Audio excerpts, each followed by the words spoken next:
और ज्यादा बचा नहीं है इसमें। The duty of the buyer and seller हम लोग डिस्कस किए थे, कंकरेंट इवेंट है पेमेंट और डिलीवरी। लेकिन अगर if it is otherwise agreed, यानी कि अदरवाइज अग्रीड मतलब अगर क्रेडिट पे अग्रीड है, इंस्टॉलमेंट पे अग्रीड है, then it will follow that rule. ठीक है, फिर वो कंकरेंट इवेंट नहीं है, because the main essential of the sales of goods package say there should be price and there should be intention to deliver, and the position of goods is not important but the ownership of goods। ठीक है, transfer of title is mandatory in case of sales of goods. ठीक है, ये सब हो चुका था। Effect of part delivery बताया था मैंने आपको, कहाँ पे पार्ट डिलीवरी एक्सेप्टेबल होगा और कहाँ पे नहीं होगा। अगर वो एक ही प्रोडक्ट का है तो उसका अलग अलग पार्ट में हम डिलीवर करेंगे, वो एक्सेप्टेबल नहीं होगा। लेकिन एक साथ हमने कुछ ऑर्डर किया है और एक पार्ट आया है, the rest are in the transit, then you can treat the whole delivery as a delivery of the whole product, right? वैसे हम ट्रीट कर सकते हैं। ठीक है, let's say buyer to apply for delivery, यानी डिलीवरी के लिए रिक्वेस्ट किसको करना पड़ता है? बायर का। ट्रांजिट का जो कॉस्ट होता है उसको किसको पे करना होता है? बायर को, right? Place of delivery will be decided either if it is not, no term and condition is there, then where the product is, where the product is at the time of agreement, that become the place of delivery। लेकिन अगर future goods का case है तो जहाँ पे produce या manufacture किया जाएगा, that become the place of delivery। If there is some specified term and it is agreed mutually, then that place become the place of delivery, right? अगर कोई टर्म एंड कंडीशन नहीं है तो automatically जो buyer का place, जो seller का place है, वही हो जाएगा प्लेस ऑफ डिलीवरी। क्लियर? ठीक है। Time of delivery, again time of delivery specify करना चाहिए, और अगर नहीं है तो रीजनेबल टाइम। वेरी गुड, किसी रीजनेबल टाइम के अंदर आपको उसको डिलीवर कर देना चाहिए। ठीक। Goods in position of A third party, फिर क्या होगा जब गुड्स किसी थर्ड पार्टी के पोजीशन पे, यानी कि सिंपल अगर हमने बेल कहीं कर रखा है सेल्फ कस्टडी के लिए या यूज के लिए, और हम उसको अब सेल करेंगे, तो उस केस में क्या बताया था मैंने? आप लोग भी बोल सकते हैं, क्लास में है, क्लास में मुझ गया। ठीक है, क्या कहा मैंने? जब थर्ड पर्सन के पास होगा तो क्या करेंगे, बोलिए आप लोग, नहीं याद है? बिल्कुल सही, जब तक थर्ड पार्टी एक्नॉलेज नहीं कर देती है कि हाँ उनका सामान मेरे कस्टडी में है, तब तक वो डिलीवर नहीं हो सकता है। लेकिन ओनरशिप कैन बी ट्रांसफर, ठीक है ना? एक्नॉलेजमेंट के बिना डिलीवरी नहीं की जा सकती है, तो फोन पे भी ये कंफर्मेशन अगर है तो that will B suffice, right, for this purpose. लेकिन you can, the buyer and seller can transfer the ownership of the goods even if the goods is not in the custody of seller, right? उसमें performance पे असर नहीं पड़ेगा, यानी कि transfer पे असर नहीं पड़ेगा, लेकिन डिलीवरी में टाइम लग सकता है till the time he acknowledges that I have his product in my safe custody, right? Okay, time for tender of delivery, इसका मैंने क्या बताया था कि जो रीजनेबल आवर है उस टाइम में, जो भी रीजनेबल टाइम है उसमें आप दे दीजिए, डिलीवर कर दीजिए गुड्स को। इफ नॉट स्पेसिफाइड, देन अगर आपने उस रीजनेबल आवर में उस सामान को डिलीवर नहीं किया तो फिर बाद में क्या, then it will be same effect as you have not delivered the good. जैसे कि किसी ने 15 दिन का टाइम दिया है, ठीक है ना, मैक्सिमम मुझे 15 दिन में ये चीज चाहिए, लेकिन आपने तब तक नहीं दिया, देन आप उसको 22वें दिन देंगे, 16वें दिन देंगे, 18वें दिन देंगे, तो it is as good as you have not delivered, same effect, right? ठीक है। एक्सपेंसेस ऑफ डिलीवरी आपको ऑलरेडी मालूम है, if it is not agreed otherwise, अगर किसी केस में सेलर अग्री करता है कि मैं अपने से पे करूंगा या अपने से आपको डिलीवर कर दूंगा, देन ठीक है, नहीं तो नॉर्मल केसेस में it is the responsibility of buyer. ठीक है, डिलीवरी ऑफ रॉन्ग क्वांटिटी में यहीं से शुरू करने वाली थी, है ना? डिलीवरी ऑफ रॉन्ग क्वांटिटी में 3 सब सेक्शंस आएंगे। सेक्शन 37 है ये, डिलीवरी ऑफ रॉन्ग क्वांटिटी, जिसमें 3 सब सेक्शन है। पहला, सबका स्विच ऑफ हो गया कैमरा, देखो सबका ऑफ हो गया, मैं बीच बीच में देख नहीं सकती, आप लोग ऑन रखिए सो दैट आपको समझ में आएगा। नाउ सबसे पहला केस है, if the seller delivers A laser quantity of goods, यानी हमने जितना ऑर्डर किया उससे कम सामान आया, तो क्या कर सकते हैं, बायर क्या कर सकता है, बायर दो काम कर सकता है, या तो वो रिजेक्ट कर सकता है इंटायर डिलीवरी, या वो एक्सेप्ट कर सकता है। लेकिन जब वो एक्सेप्ट करेगा तो वो जितना एक्सेप्ट कर रहा है उसके पार्ट में पेमेंट करेगा, राइट। जितना हमको, मान लो हमने 10 किलो का ऑर्डर दिया था लेकिन हमारे पास 8 किलो ही पहुंचा, I have two options, either accept or reject. If I reject, I just have to inform the seller that I have rejected your goods because it is lesser than what I ordered, और मुझे सब कुछ एक साथ चाहिए था, right. तो आपने पूरा रिजेक्ट कर दिया।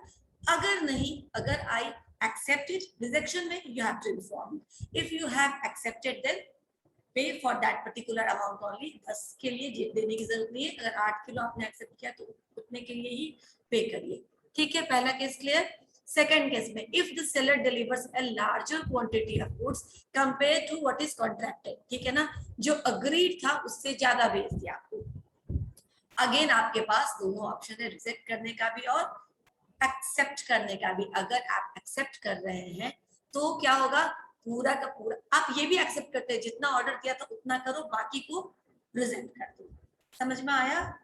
10 के बदले 15 भेज दिया, तो 10 accepted, 5 rejected. Inform him that I have taken only what I have ordered, ठीक है ना, रेस्ट आप ले जाएंगे। इंफॉर्मेशन जरूरी है, otherwise he will assume that you have accepted all the things, right? इसीलिए इन्फॉर्म करना जरूरी है बायर के पार्ट में, बाकी रिस्पॉन्सिबिलिटी सेलर की, राइट। नेक्स्ट है, the buyer can also reject the entire delivery.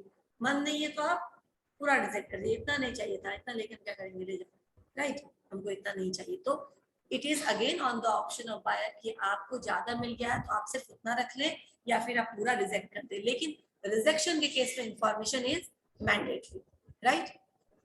If you want to accept the increase quantity, लेकिन मन हो गया चलो आ गया है रख लेते हैं, कभी कभी ये भी होता है ना, ज्यादा आगे चलो रख ही लेते हैं, क्या पता है, तो फिर जो बढ़ा हुआ क्वांटिटी है उसके लिए भी पे कर दीजिए, राइट। ये नहीं कि उसी पुराने वाले कॉन्ट्रैक्ट और पुराने वाले अमाउंट में बढ़ा हुआ क्वांटिटी भी आपने रख लिया, ये नहीं था। If you have accepted the whole, you pay for the rest of the things also, right.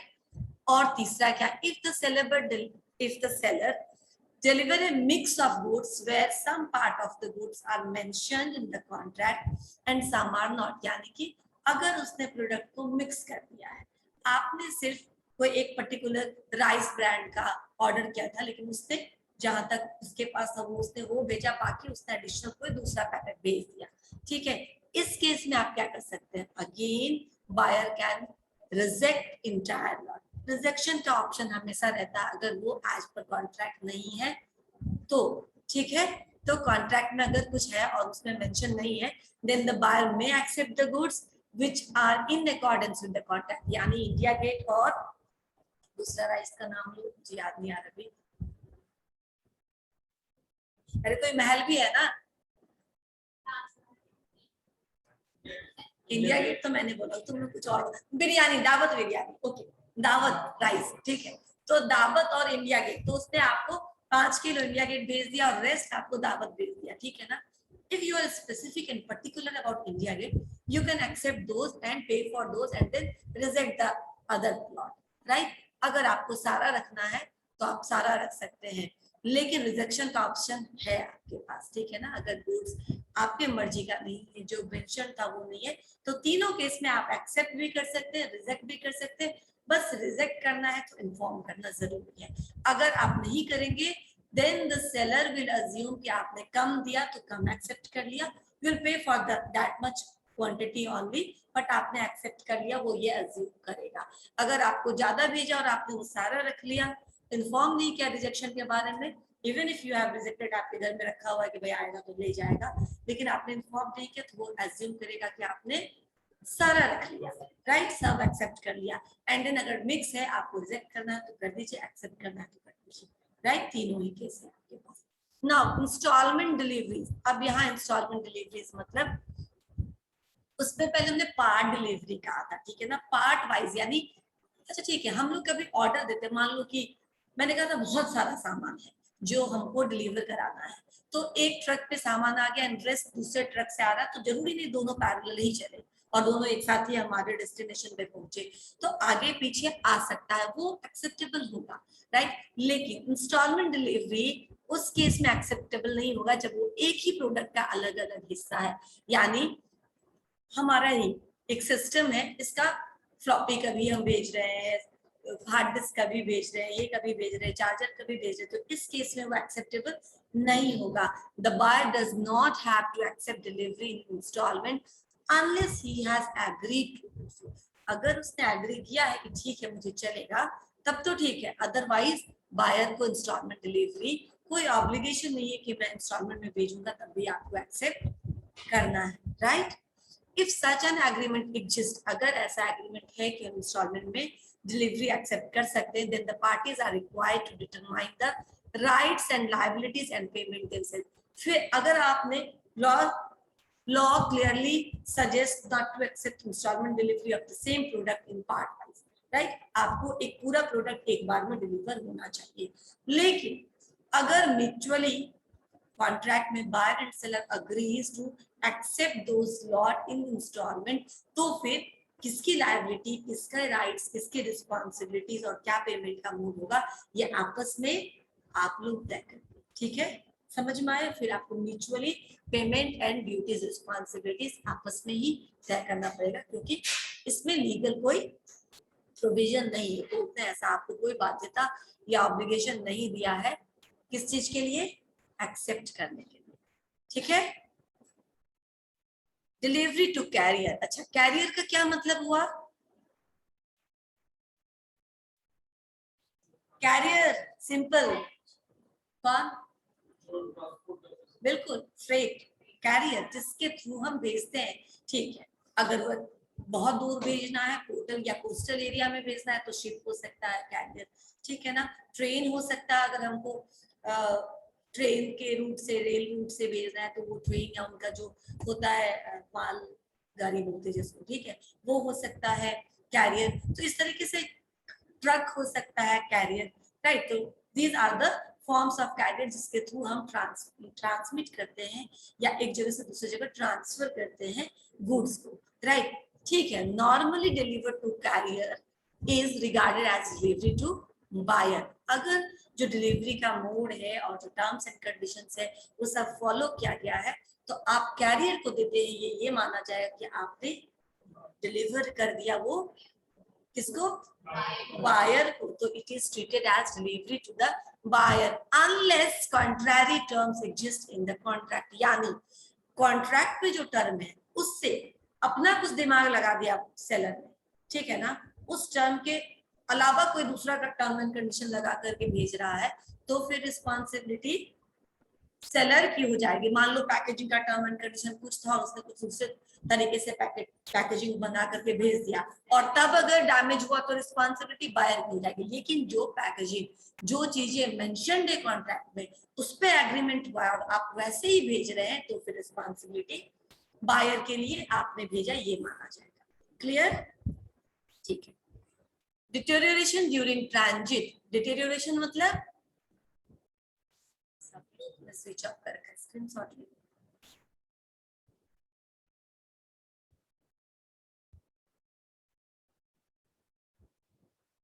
ठीक है। आज सीरियसली मैं इस स्क्रीनशॉट को ही फॉलो करने वाली हूँ। ओके, डिटेरियोरेशन ड्यूरिंग ट्रांजिट का क्या मतलब हुआ, डिटेरियोरेट मतलब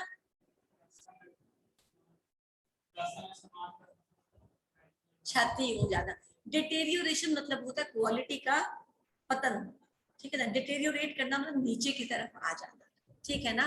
तो इस केस में अगर ट्रांजिट में, यानी कि जब वो डिलीवरी में है, in between the transit the goods, और अगर वो टूट जाता है, फूट जाता है, स्क्रैचेज आ जाता है, तो क्या होगा, where the seller of goods agrees to deliver the goods at his own risk at a place other than the where they are when sold, the buyer shall take risk। देखो हमने place of delivery पढ़ा था, place of delivery normally कहाँ होता है, place of where the goods are existing at the time of agreement. आप ले जाइए यहाँ से उठा करके, तो अगर आप ले जाते हैं तभी आपका हो गया वो गुड्स, तभी सारे रिस्क आपके पास चले गए। अगर आप बोलते हो और मैं एग्री कर लेती हूँ, यानी कि बायर जो है वो बोलता है एंड सेलर एग्री कर लेता है कि ठीक है मैं आपको ये चीज वहां पे डिलीवर कर देता हूँ, तो वो आपके रिस्क पे डिलीवर कर रहा है, तो रिस्क कौन बेयर करेगा, बायर करेगा, buyer side take the risk of any natural deterioration. मैं इसको समझाती हूँ। देखो अब आप बोलोगे हम लोग ऑनलाइन करते हैं और फूटा हुआ सामान आता है तो वापस कर देते हैं ना। अगर आइटम फ्रेजाइल होता है और हमको वापस करना होता है तो हम कितना लेट हो बताओ? 35 मिनट्स। क्या? अच्छा लॉग इन किया हो, नहीं फिर भी यहाँ आना था तो टाइम पे थोड़ा निकलना था, ठीक है ना। These are the discipline which you have to maintain in your life, ठीक है ना। चलो इसके बारे में बाद में बात करेंगे तो बहुत लंबा जा रहा है, ठीक है। डिटेरियोरेशन ड्यूरिंग ट्रांजिट का सिंपल मतलब क्या होगा? अगर ट्रांजिट में सामान में क्षति पहुंचता है तो actually place of delivery buyers sellers place होता है, लेकिन he agrees to deliver it at your doorstep, तो ये रिस्पॉन्सिबिलिटी बायर को, ये रिस्क बायर को लेना पड़ेगा। लेकिन terms and conditions should be fulfilled. जिस तरीके से भेजना है वो होना चाहिए। अगर आपने केयर नहीं किया भेजने में और उसकी वजह से आ गया तो फिर ये जिम्मेदारी सेलर की हो जाएगी। एक और बात, ये जो डिटेरियोरेशन है वो किसी नेचुरल डिजास्टर या किसी नेचुरल डिस्ट्रक्शन का रीजन होना चाहिए, राइट। एग्जाम्पल है, मैं बताती हूँ। हम लोग नॉर्मली खराब सामान आया रिटर्न कर देते, बोलते हैं ठीक है ना, स्क्रैच्ड, ब्रोकन, फोटो खींच के भेजते हैं और वापस से सामान वापस कर दे तो वो ले भी लेता है, क्योंकि वहां पे वो एग्री करता है कि हम आपको डिलीवर करेंगे, होम डिलीवरी, राइट। तो अग्री, ठीक है ना, आपके घर तक डोर स्टेप तक पहुंचाने के लिए एज पर कॉन्ट्रैक्ट उसको ही पहुंचाना। हम नहीं जाएंगे दिल्ली बॉम्बे के वेयर हाउस से लेने के लिए, फिर तो हम अपने बगल वाले दुकान से ले लेंगे, राइट। तो वो अग्री करता है कि हम हाउस या होम डिलीवरी करते हैं तो उसकी रिस्पॉन्सिबिलिटी, इसीलिए हम भेज देते हैं। अदरवाइज अगर ऐसा नहीं है तो उसका जगह, उसका दुकान, उसका मैन्युफैक्चरिंग, उसका वर्कशॉप प्लेस ऑफ डिलीवरी है। इस केसेस में अगर डिटेरियोरेट होता है तो हमारी कंडीशन में ठीक है। एक और टर्म है कि नेचुरल डिटेरियोरेशन होना चाहिए। नेचुरल डिटेरियोरेशन का मतलब क्या होता है? मान लो ये केस है कि मैं आपको वो केस ही डिस्कस कर देती हूँ।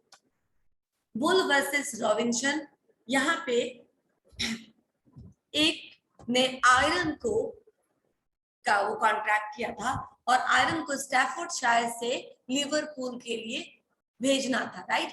रास्ते में टाइम लगा और आयरन नेचुरली वो रस्ट हो जाता है, आयरन में रस्टिंग हो गया। तो बायर ने उसको एक्सेप्ट करने से मना कर दिया कि ये रस्टेड आयरन है, मैं नहीं लूंगा, इसका क्वालिटी डिटेरियोरेट हो गया, मुझे ऐसा आयरन नहीं चाहिए था, इससे बेहतर आयरन चाहिए था। Now the court held that since it is natural, ठीक है ना, कि अगर आप आयरन को कहीं से भी ट्रांसफर करेंगे इन टेक्स 15 डेज 10 डेज तो उसमें रस्टिंग हो सकती है, और ये डिटेरियोरेशन सेलर के इंटेंशनली किसी चीज से नहीं हुआ है, ठीक है ना, उसने बाकी सारे टर्म्स एंड कंडीशंस का ध्यान रखा है, इसीलिए ये रिस्क बायर को बेयर करना है। क्लियर? कोई कंफ्यूजन है यहाँ पे किसी को? सचिन, सुजीत, कोई कंफ्यूजन है? कब बायर की रिस्पॉन्सिबिलिटी हो जाती है? If the quality deteriorate in transit, then clear है? ठीक है। Buyer's right to examine the goods, ठीक है, बायर का एक राइट है, वो गुड्स को एग्जामिन कर सकता है। हम लोगों ने कंडीशंस में भी देखा था कि ये इम्प्लाइड कंडीशंस है कि आप गुड को एग्जामिन कर सकते हो। तो प्रॉपर अपॉर्चुनिटी, एक प्रॉपर टाइम देना चाहिए कि आप सब कुछ अच्छे से देख लीजिए, ठीक है ना। अभी आपको जितना देखना है देख लीजिए, हम बाद में वापस नहीं लेंगे, ये भी बोलते हैं दुकानदार, राइट। तो आप तसल्ली कर लीजिए, अच्छे से देख लीजिए, एग्जामिन करने का राइट है बायर का। The buyer has the right to ascertain that the goods delivered to him are conformity with the contract. जब वो देख लिया रहेगा तो फिर वो ये भी निश्चित कर देगा कि हाँ ये वही प्रोडक्ट है जो मैं देख करके आया हूँ, जिसे मैंने पसंद किया था, तो ये कंफर्मेशन बायर दे सकता है।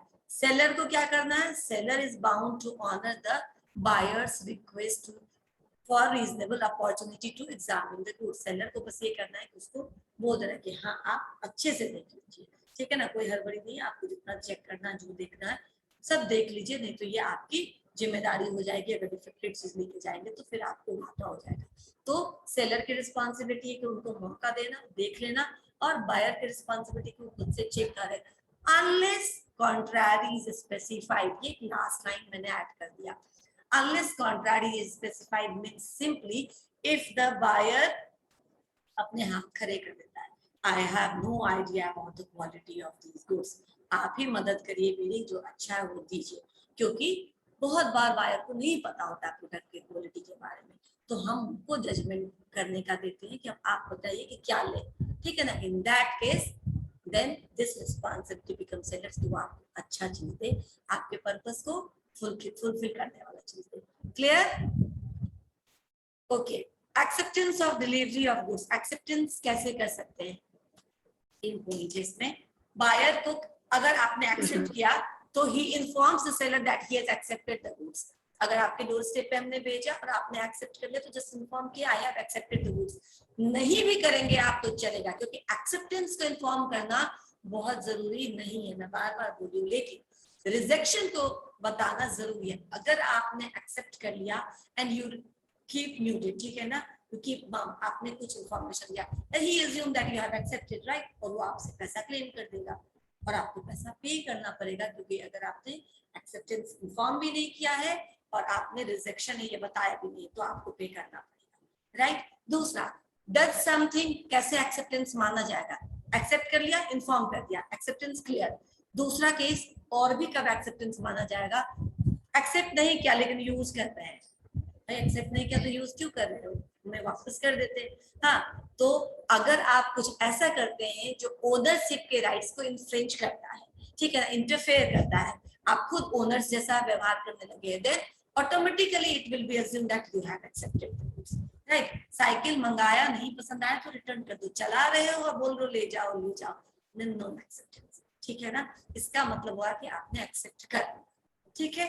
एंड तीसरा, retain the goods beyond reasonable time, यानी एक हफ्ते के लिए आपको भेजा था सैंपल, रखना होगा तो आप रख लीजिएगा, नहीं तो वापस कर दीजिएगा। लेकिन आपने क्या किया, ना रखा ना वापस किया, अपने पास रखा है लेकिन एक हफ्ता 15 दिन 20 दिन हो गए, ये भी नहीं बताया कि भाई हमें नहीं रखना है, तुम वापस ले जाओ, then also he will assume that आपको वो सैंपल पसंद आ गया और अब आप उसको रखने वाले हैं। तीनों केस में एक्सेप्टेंस ऑफ डिलीवरी मान लिया जाएगा। क्लियर? आपने इन्फॉर्म किया तो भी, आपने यूज किया तो भी, और आपने एक रीजनेबल पीरियड से ज्यादा उस चीज को अपने पास रखा तो भी वो एक्सेप्टेंस माना जाएगा। क्लियर? नाउ लास्ट ही पॉइंट होगा, अब ये मेरे ख्याल से ऑलरेडी हो चुका है, return of rejected good. Simply जो मैं बार बार आपको बता रही हूँ, तो अगर आपको रिटर्न करना है तो आपको जरूरी नहीं कि आप सामान वापस दुकानदार को लेके पहुंचाने जाए कि मैंने रिजेक्ट कर दिया, बट आपके पार्ट से जरूरी है कि आप उसको फोन करके या जिस किसी भी तरीके से, फोन नहीं है तो जो भी तरीका है आपके पास, आप उस तक ये मैसेज भिजवा दे कि हमने ये रिजेक्ट कर दिया, हमें ये नहीं चाहिए, do collect your goods from my house, ठीक है ना। इतना ही करना आपका रिस्पॉन्सिबिलिटी है, then that will be treated as rejected goods, ठीक है। रिफ्यूजिंग डिलीवरी ऑफ गुड्स, अगर आप रिफ्यूज करना चाहते हैं, नहीं एक्सेप्ट करना चाहते, तो आप किस केस में रिफ्यूज कर सकते हैं और किस केस में नहीं रिफ्यूज कर सकते हैं? कुछ आ गया सामान, डिस्क्रिप्शन से वैरी है, रिफ्यूज, ठीक है।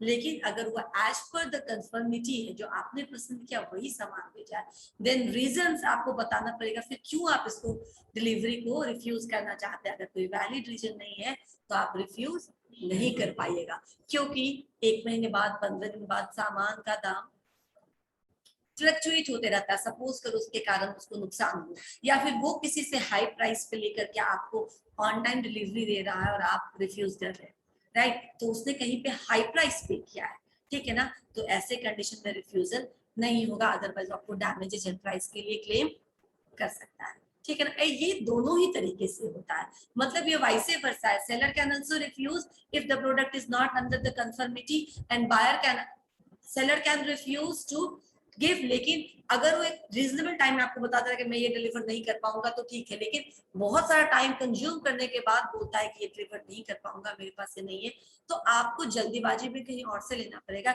And then there you might need to pay more extra, right. ये extra you can claim from the seller, क्योंकि तुमने बहुत सारा टाइम मेरा कंज्यूम कर लिया, मुझे जल्दीबाजी में ज्यादा दाम पे लेना पड़ा, तो ये डैमेजेस आप क्लेम कर सकते हैं, और बायर भी, सेलर भी बायर से क्लेम कर सकता है अगर उसको नुकसान, ठीक है। खत्म हो गया ये टॉपिक, थोड़ा टाइम है, नेक्स्ट टॉपिक शुरू कर सकते हैं। ये तो खत्म हो गया मेरे ख्याल से, इसमें कोई कंफ्यूजन है?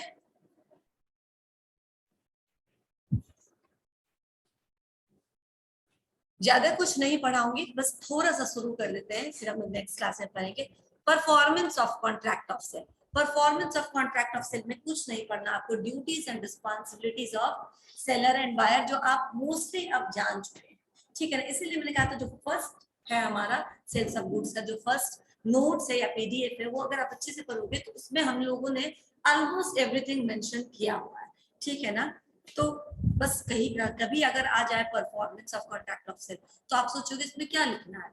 Obviously if the seller performs all the duties that become the performance of sale, and if the buyer accepts and perform all the duties, यानी उसने एक्सेप्ट किया, उसने पेमेंट दे दिया, उसने रिफ्यूज किया तो इन्फॉर्म कर दिया, ठीक है ना। एक्सेप्ट किया तो इन्फॉर्म कर दिया, तो परफॉर्मेंस ऑफ ड्यूटी हो गया, परफॉर्मेंस ऑफ सेल माना जाएगा।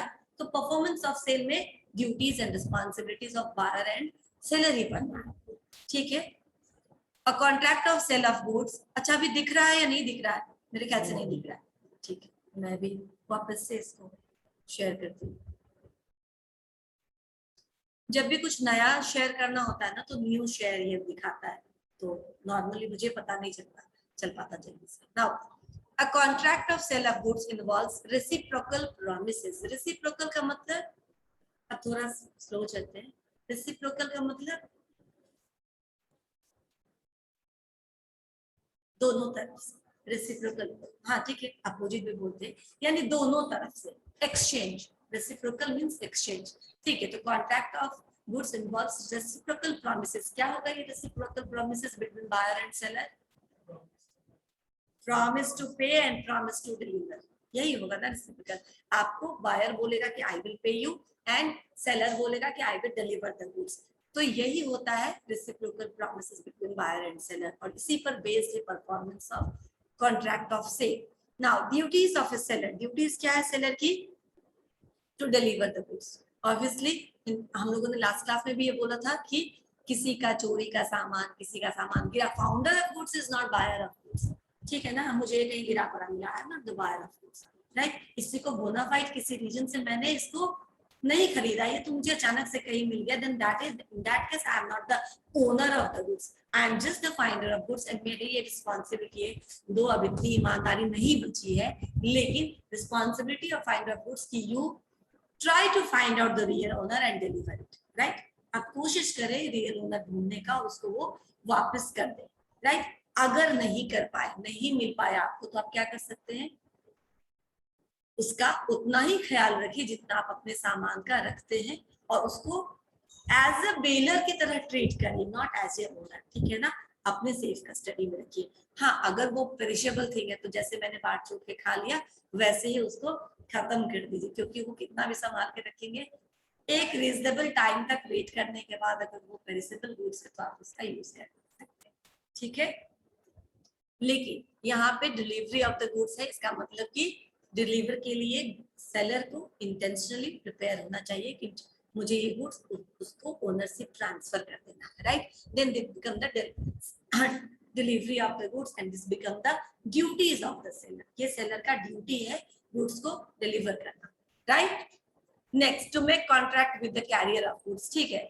बहुत जगह कैरियर ऑफ गुड्स, अब आप जानते हैं जो भी ट्रक वाला है, शिप वाला है, जो भी है, वो कैरियर ऑफ गुड्स हो गया, जिसके माध्यम से हम गुड्स को ट्रांसफर कर रहे हैं एक जगह से दूसरी जगह। तो इस केस में क्या होगा? Unless otherwise authorized by the buyer, जब तक कि बायर ने ऑथराइज ना किया हो कुछ और टर्म्स एंड कंडीशंस किसी और को अपने तरफ से, the seller shall make such contract with the carrier on behalf of the buyer as may be reasonable with regard to the nature of goods। मान लो फ्रेजाइल गुड्स है, ठीक है। फ्रेजाइल मतलब टूट सकता है, कमजोर सामान है, या फिर ऐसा जी इनफ्लेमेबल गुड्स है, ठीक है ना, जिसमें आसानी से आग पकड़ सकती है। तो जो भी सर्कमस्टांसेस या जो भी नेचर ऑफ गुड्स है, उसके लिए जो एक रीजनेबल कंडीशन, मान लो इंश्योरेंस की जरूरत है, ठीक है ना, तो आप क्या करिए, आप उस केस में जो जो प्रिकॉशंस लेने की जरूरत है वो आप क्या करिए, बायर के बिहाफ में आप ये कैरियर के साथ कॉन्ट्रैक्ट कर सकते हैं। You can do one thing, you can inform the same about the buyer, ठीक है ना, ये चीजें जरूरी है। अगर सेलर ऐसा नहीं करता, मान लो इंश्योरेंस जरूरी है, फ्रेजाइल गुड्स से पैकेजिंग जरूरी है, और सेलर को, ट्रांजिट वाले को, कैरियर को ये बोलना जरूरी है कि आप ये प्रॉपर केयर के साथ इसको लेकर के जाइए, ठीक है ना, इसको यहाँ पे मत उतारिएगा, मत रखिएगा, नहीं तो खराब हो जाएगा, राइट। आसपास आग के इसको नहीं लेके जाएगा, ये इन्फ्लेमेबल गुड्स है, हाईली इन्फ्लेमेबल गुड्स है। अगर सेलर को क्या है, रिस्पॉन्सिबिलिटी है कि वो बायर के बिहाफ में कैरियर को ये सब चीज इंस्ट्रक्शंस दे, ठीक है, और जो एक प्रॉपर प्रिकॉशनरी मेजर है वो लेने के लिए उसको बता दे। अगर सेलर ये नहीं करता है तो जो भी रिस्क है वो सेलर पे आ जाएगा, ठीक है ना, टूटने का, फूटने का, आग लगने का, क्योंकि उसने ओमिट कर दिया अपनी इस ड्यूटी को। उसकी एक ड्यूटी थी, जैसे हम लोगों ने बेलमेंट में पढ़ा था ना कि it is the duty of the baler that inform bailey about the fault of the product, right. तो जो भी फॉल्ट है तो वो बता देगा, तो फिर वो सेफ रहेगा, कि नहीं बताएगा तो वो डैमेजेस उसको भरना पड़ेगा। सेम वे बाय सेलर की कोई रिस्पॉन्सिबिलिटी नहीं है, लेकिन अगर सेलर जानता है कि इसको किस तरीके से उठाया जाए, किस तरीके से रखा जाए, तो उस चीज के बारे में कैरियर को इन्फॉर्म कर सकता है और उसको केयर करने के लिए बोल सकता है। अगर वो ऐसा नहीं करेगा तो जिम्मेदार हो जाएगा, राइट। नेक्स्ट, सी रूट ट्रांजिट। सी रूट ट्रांजिट मतलब वही शिप के रूट से जब हम ट्रांजिट करते हैं तो, अच्छा ठीक है, हम नॉर्मली कैरियर बोलते हैं, लेकिन जब सी रूट होता है तो वार फिंगर्स भी बोलते हैं, ठीक है ना। मैंने आपको बताया भी था कि जब अपना अपना पोर्ट होता है ना, पोर्ट के ओनर होते हैं, राइट। अभी अडानी पोर्ट पे मिला है ना ड्रग्स, कितना किलो था वो मुझे याद नहीं, ठीक है, जो भी था बहुत ज्यादा अमाउंट था, तो किसी के पोर्ट पे, पोर्ट का मालिक होता है, राइट, तो उसको भी वार फिंगर हम बोल सकते हैं। ये वार फिंगर्स के पास आपने ट्रांसफर कर दिया in case of sea route, तो वहां पे नॉर्मली सी रूट हम जब भी कुछ बेचते हैं तो इट इज द थिंग कि वो सामान इंश्योर्ड होना चाहिए, क्योंकि पता नहीं शिप कब डूब जाए, कब आग लग जाए, क्योंकि बहुत घटनाएं हो सकती है उस दौरान, तो वो इंश्योर्ड सामान होना चाहिए। जब भी हम उस कैरियर को देते हैं तो जो सेलर है उसको बायर को इन्फॉर्म करा देना चाहिए कि देखिए यहाँ तक मैंने डिलीवर कर दिया, अब यहाँ से आगे के लिए आप उसको इंश्योर करा लीजिए, अगर डैमेजेज होगा तो आपका नुकसान हो जाएगा, राइट। ये चीज बता देना होता है। तो बायर क्या करेगा, बायर के बिहाफ में आप इंश्योरेंस भी करवा सकते हैं, बायर से वो पैसा ले सकते हैं, क्लेम कर सकते हैं, ठीक है ना। जब आपका पूरा आएगा अमाउंट तो you can claim for that insurance value also, right. लेकिन अगर आपने ऐसा नहीं किया और इंश्योरेंस बायर को नोटिस नहीं दिया कि इंश्योरेंस करवा लीजिए, तब अगर नुकसान होता है तो सेलर का, ठीक है ना। लेकिन आपने इन्फॉर्म कर दिया, still buyer is not taking care, अरे नहीं कुछ नहीं होता, हमने बहुत बार मंगाया, तुम भेज दो, then it is the responsibility of buyer. Clear, कोई दिक्कत नहीं है इसमें। And the last point is to give opportunity, ये नहीं मैं बताऊंगी, तुम लोग को मालूम है, to give opportunity to examine the goods, right. ये भी एक ड्यूटी है सेलर का, और इसको मैं एक्सप्लेन नहीं करूंगी, थर्ड इस पॉइंट को एक्सप्लेन करके। Now next, rights to a seller, next class से शुरू करेंगे, ठीक है। मैं ये दोनों नोट्स आपको भेज देती हूँ। अटेंडेंस क्या करें, तुम्हारे से बना दे,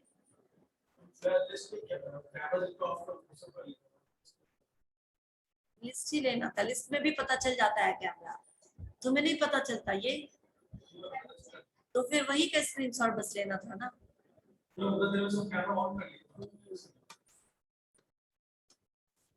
ऐसे नहीं करी प्लीज, ये लास्ट टाइम मैं आप लोगों को बोल रही हूँ कि अपना कैमरा ऑन रखिए, कैमरा ऑफ करेंगे तो, कैमरा ऑफ करेंगे तो मैं आपको रिमूव कर दूंगी, क्या फायदा होगा। या फिर कैमरा ऑफ करके आप बैठते तो हैं लेकिन आप पढ़ते नहीं है, मुझे मालूम है, मैं खुद भी करती हूँ ये काम, जब मन 10 जगह रहता है ऑफ कर देते, ठीक है ना। ये सब नहीं बोलना चाहिए मुझे।